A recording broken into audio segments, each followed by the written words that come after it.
Soucieux d'un strict retour à la règle de Saint-Benoît, un groupe de moines s'installe en 1098 dans le duché de Bourgogne sur un site isolé propice à la prière. C'est la naissance de l'ordre de Cîteaux. En une dizaine d'années, 4 abbayes-filles voient le jour, dont Clairvaux en 1115, avec à sa tête un jeune aristocrate, Bernard de Fontaine. Suite à sa rencontre avec Hugues II, seigneur d'Oisy et de Cambrai, et à sa femme Heldiarde de Beaudour, il fonde Vaucelles, Vallicella ou le monastère de la Vallée en 1132. À la tête de la 13e fille de Clairvaux, Raoul de Marston, d'origine anglaise, reste abbé de Vaucelles jusqu'à sa mort en 1151. Première abbaye cistercienne du diocèse de Cambrai, située alors en terre d'Empire, la fondation de Vaucelles est suivie de nombreuses autres dans la France du Nord au XIIe et XIIIe siècle et dans toute l'Europe.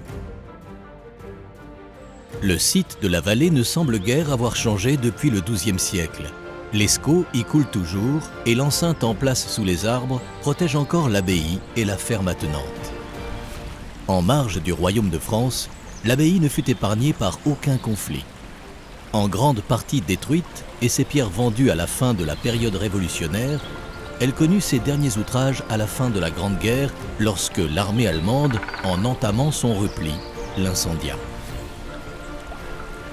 Rare exemple de construction monastique du XIIe siècle dans la région, le bâtiment des moines échappa miraculeusement à la destruction.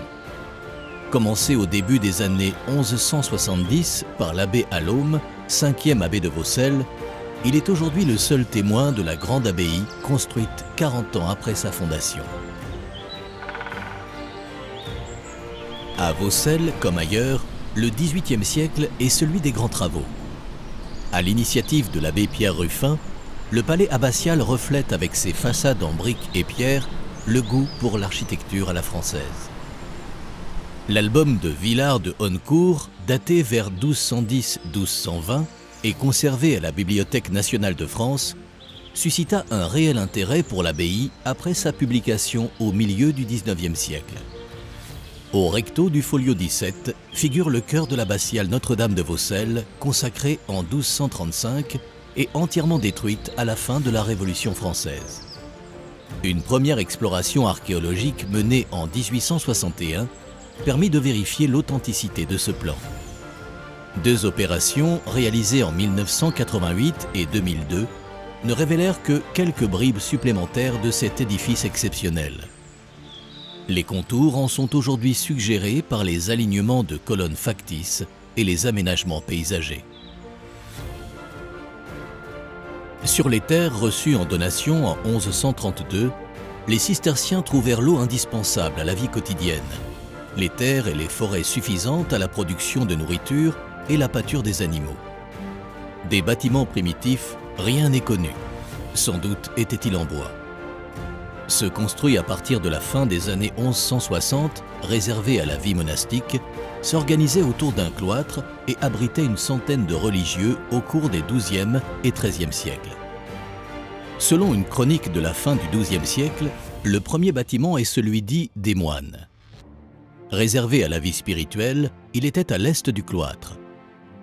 Édifice monumental avec ses 3 nefs couvertes de voûtes à croisées d'ogives, il abritait la sacristie qui communiquait avec l'abbatiale, la salle du chapitre où se réunissaient les moines tous les matins pour la lecture de la règle de Saint-Benoît.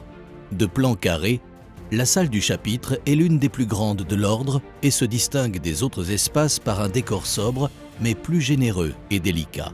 Un passage permettant aux moines de rejoindre les bâtiments situés en dehors du carré claustral.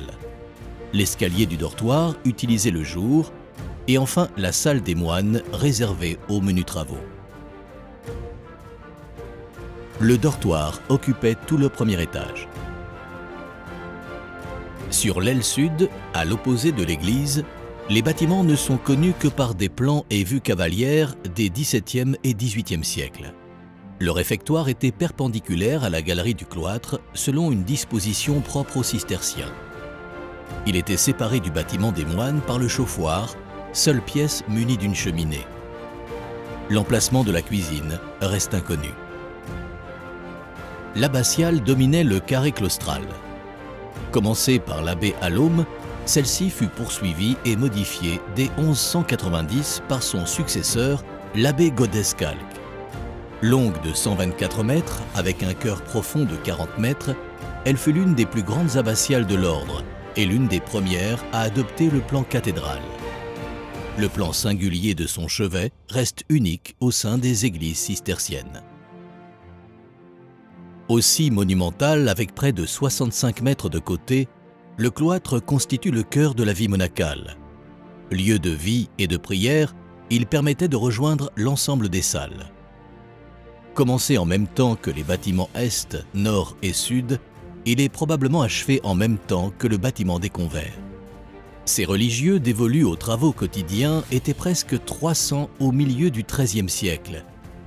Ils bénéficiaient chez les cisterciens d'un bâtiment à l'ouest du cloître, mais séparé de celui-ci par une ruelle. Selon les chroniques de l'abbaye et l'iconographie ancienne, l'infirmerie se dressait à l'extérieur du carré claustral et était séparée de celui des moines par un autre bâtiment de plan rectangulaire, tous les deux desservis par les galeries du petit cloître, achevé au milieu du XIIIe siècle.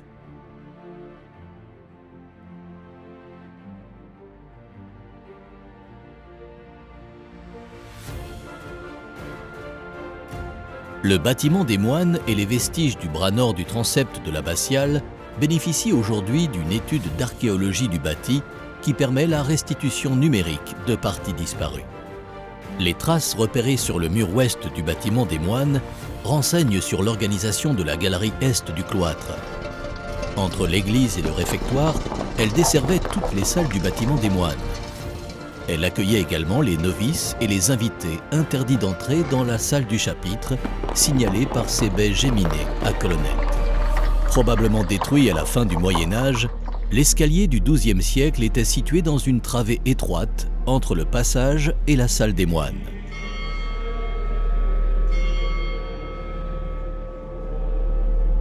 De la galerie du cloître, les moines empruntaient un escalier droit jusqu'à un palier intermédiaire duquel partaient deux volets perpendiculaires qui aboutissaient au centre du dortoir.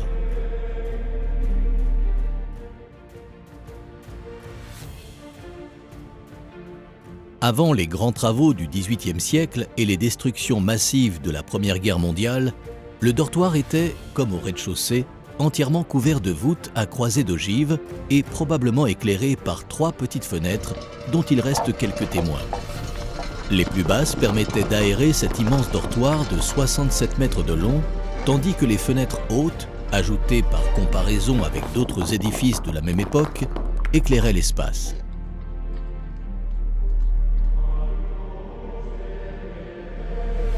Au premier plan, l'escalier à double volet utilisé le jour et au fond, la porte ouverte sur l'escalier qui mène à l'abbatiale.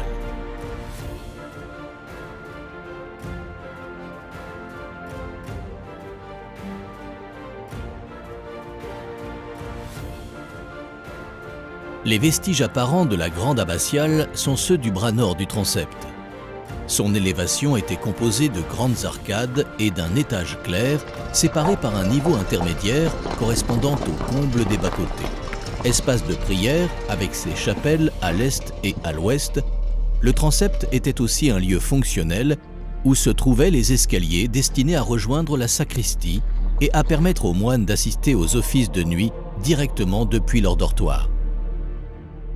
La restitution actuelle du chœur, aussi haut que le transept et la nef, est basée sur l'interprétation des éléments mis au jour lors de la fouille archéologique menée en 1988 et des vues cavalières du XVIIIe siècle.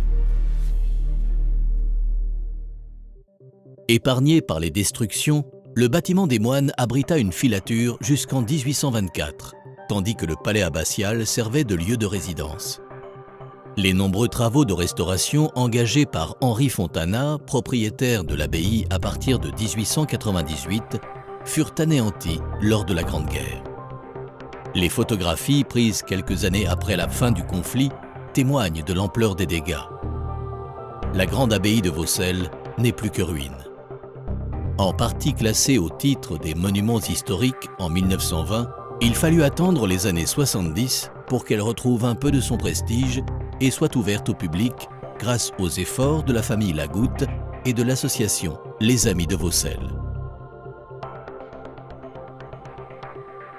2017 marque une nouvelle page dans l'histoire de l'abbaye de Vaucelles. La 13e abbaye Fille de Clairvaux est désormais le 10e équipement culturel du département du Nord.